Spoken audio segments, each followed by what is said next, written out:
तो दोस्तों अब जो ये पोएम सुनाने वाला हूँ, आप में से कुछ लोगों को लग सकता है कि शायरी के हिसाब से ये बेअदबी है और मैं भावनाएं समझता हूँ, लेकिन ये जानिएगा कि बिल्कुल शरारत में तफरी में लिखी थी, किसी की भावनाओं को ठेस पहुँचाने के लिए नहीं है।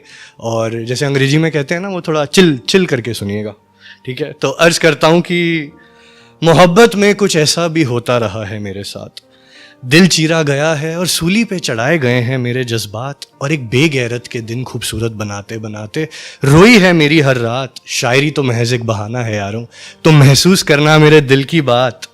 तो शुरुआत कुछ यूं हुई कि वो मेरे प्यार को नकारती रही, कहकर कि हद में रहो, और मैं बोला कि कभी तो हाँ बोलेगी की उम्मीद में, उसके लिए सारी दीवानगी की हदें पार कर जाता रहा। दोस्तों वो काटती रही, मैं कटवाता रहा। कभी रिचार्ज करा दो तो कभी नेटफ्लिक्स का सब्सक्रिप्शन दिला दो, उसकी ख्वाहिशें कुछ यूं चलती रही। सहेली दीपिका के बीएफ ने घुटनों पर बैठ प्रपोज किया था, इश्क में आजमाइशें मेरी कुछ यूं चलती रही। और कभी तो बना लेगी सीरियस वाला बंदा मुझको, इस ख्याल में मेरी शामें ढलती रही। और फिर आया फेब का महीना, समझते हो ना, फेब का महीना, और उसकी वैलेंटाइन डे नहीं वैलेंटाइन वीक की डिमांडें जुड़ती रही। और मैं पागल ओवर टाइम कर उसके लिए पाई पाई बचाता रहा। हाँ यारों, वो काटती रही, मैं कटवाता रहा। डेट पर खाना उसे टॉप क्लास चाहिए, महंगी चॉकलेट के साथ पूरा वाइन ग्लास चाहिए। खुद प्रिवेसी का रोना रोती है, लेकिन मेरे फोन में हर लड़की का नंबर उसे अपने पास चाहिए। तुम एज अ फ्रेंड बड़े अच्छे हो कसक, लेकिन बीएफ तो होना थोड़ा खास चाहिए।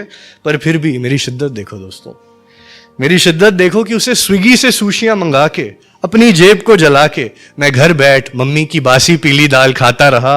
हाँ जी, वो काटती रही, मैं कटवाता रहा। अकेले में बाबू और सबके सामने भैया बुलाती है, कमाल की लड़की है, जरा भी शर्म नहीं आती है। और यारों को भी मेरी हालत हाल देखकर आती है हंसी, जो कह देते हैं लगता है भाई ये वाली भी तेरा काटना चाहती है। वो हे गर्ल्स मीट माई बेस्टी करके अपनी सहेलियों से मेरा तारुफ कराती रही, और मैं छोटे भाइयों को देखो तुम्हारी भाभी है कह के उसकी तस्वीर दिखाता रहा। बिल्कुल यारों, वो काटती रही, मैं कटवाता रहा। रैप करो हिंदी गाने अब कूल नहीं लगते, ये ओपन माइक में जाने वाले लड़के मशगूल नहीं लगते। छोड़ दो ये शेरो शायरी और ढूंढो अच्छी सी नौकरी, बिना गवर्नमेंट जॉब वाले घर वालों को कबूल नहीं लगते। और सच बात है कि मैंने 3 दिन लाइनों के धक्के खा के एसएससी का फॉर्म भरा, फिर बाद में पता चला कि उसे यूपीएससी की पढ़ाई तो कोई साला गैर करवाता रहा। हाँ जी, वो काटती रही, मैं कटवाता रहा। फिर धीरे धीरे व्हाट्सएप पर रिप्लाई आने उसके बंद हो गए। जिन इमोजीज में एहसास बंद थे मेरे, सारे उससे नापसंद हो गए। गुड नाइट बोलने के बाद भी सारी रात ऑनलाइन लगी रहती थी। हम भी समझ गए कि हमें छोड़ने के इरादे बुलंद हो गए। ज्यादा चेप हुए तो भाई जोन कर दूंगी, देखो मुझे एंजाइटी होती है, मेरी मेंटल स्पेस में मत घुसो, वरना तुम्हारी कसम सच में खुद को कुछ कर लूंगी। अब यार वापस उठाने का तो मेरा भी जी किया, पर अगर नाराज हो गई तो शायद सचमुच हाथ काट लेगी। फिर क्या पता मुझे अपने व्हाट्सएप स्टेटस से प्राइवेट करके जिंदगी से ही मुझे छांट देगी।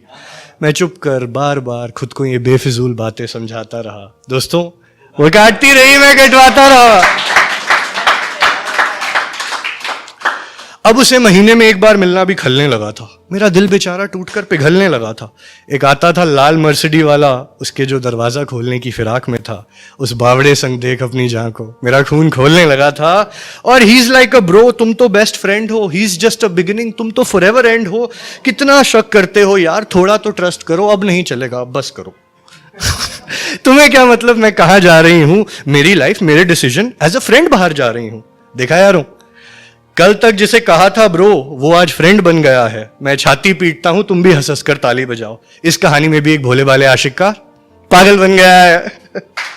फिर क्या, वो मर्सिडी वाले रकीब के संग जेगर बॉम्ब खींचती रही, और मैं टेंशन में उसके नाम के सुट्टे जलाता रहा। हाँ भाइयों, वो काटती रही, मैं कटवाता रहा। तो बताता हूं आखिर में क्या हुआ। फकत एक खौफ था मेरा, जो सच हो गया। एक दोस्त आया और बोला, बस कर कबीर सिंह, तेरा टू मच हो गया। ये जो शर्मो रहम का पर्दा पहना है, इसे बेच दे, लाल मर्सिडी खड़ी है बाजू वाले ओयो के बाहर, नहीं यकीन आता तो आकर देख ले।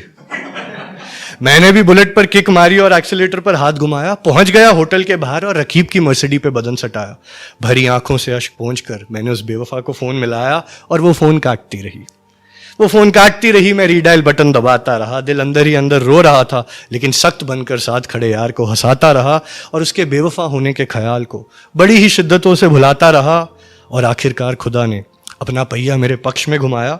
मेरी किस्मत तो देखो, इरिटेट होकर उस दिल जली ने होटल की सामने वाली खिड़की पे आके फोन उठाया और रकीब की बाहों को पीछे से टटोलते हुए कहा, बाबू ऑफिस में लेट नाइट है, सो जाओ ना, कल कॉल करती हूँ। और इतिहास गवाह है कि उस दिन से लेकर ना जाने कब तक मैं उसी कॉल के आने के इंतजार में अपने दिल को रुलाता रहा। समझ गए ना, वो काटती रही, मैं कटवाता रहा। तो दोस्तों यहाँ मैंने नज़म खत्म कर दी थी, लेकिन इस महफिल में आने से पहले चंद लाइनें और ऐड करी हैं, उसके बाद अपनी जगह लूंगा। उम्मीद करता हूँ मजा आएगा आपको सुन के। कि फिर 1 साल बाद वक्त ने कुछ ऐसा कमाल कर गया, वो ओपन माइक पर जाने वाला लड़का जमाने में बवाल कर गया। उसके शेरों नगमे यूट्यूब पर धूम मचा रहे थे और इंग्लिश में रैप करने वाले लौंडे भी खुद को उसका फैन बता रहे थे। और उड़ती उड़ती खबर आई है कि मैडम का भी ब्रेकअप हो गया है, उसे धोखा दे मर्सिडी वाला रकीब अब किसी ऑडी वाली का हो गया है। और खुद को हार्ट ब्रोकन बता के लोगों को लॉयल्टी का ज्ञान बांटती है, खुद को हार्ट ब्रोकन बता के लोगों को लॉयल्टी का ज्ञान बांटती रही है। और बाबू माफ नहीं करोगे कह के मुझसे मेरे शो की टिकटें मांगती रही है, और मुझे भी उसे इग्नोर करके बड़ी तफरी आती रही। बड़ा एटीट्यूड आ गया है तुम में शायर बनके, जमाने को मेरी शिकायतें जाती रही। बड़ा एटीट्यूड आया है शायर बनके, जमाने को मेरी शिकायतें जाती रही।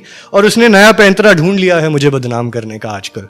कहती है वो काटता रहा, मैं कटवाती रही। बहुत बहुत शुक्रिया दोस्तों।